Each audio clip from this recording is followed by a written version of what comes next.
Attorney De Leon, Lorena, kakapalan ko na po ang mukha ko. Wala na po kasi akong ibang malalapitan. Hihiram po sana ako sa inyo ng pambayad sa ransom ni Lilith. Kayo na lang po ang pag-asa ko para matubos ko ang anak ko at masiguro yung kaligtasan niya. Magkano ba ang hinihingi ng mga kidnappers? 2 milyon po.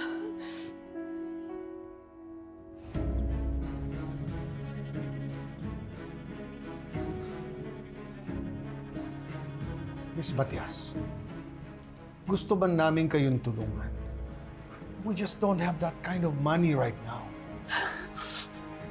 Sir, kahit po habang buhay ako manilpihan sa inyo na walang bayad, gagawin ko po. Tulungan niyo lang po ang anak ko. Nagmamakaawa po ako sa inyo. Sir, Lorena.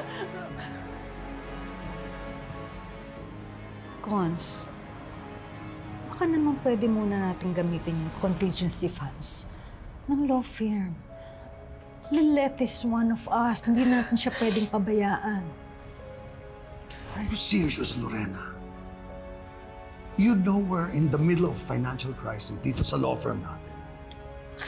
We need every centavo we have.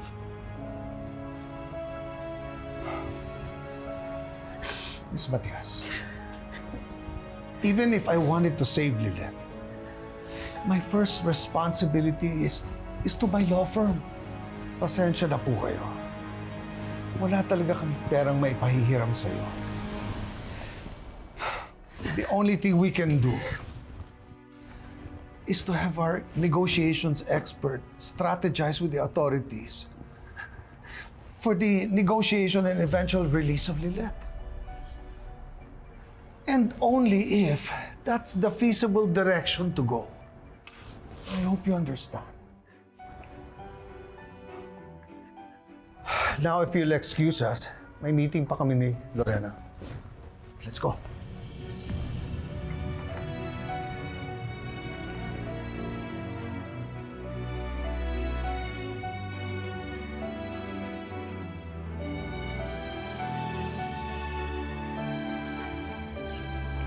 Ano pong gagawin natin, Tita Sis?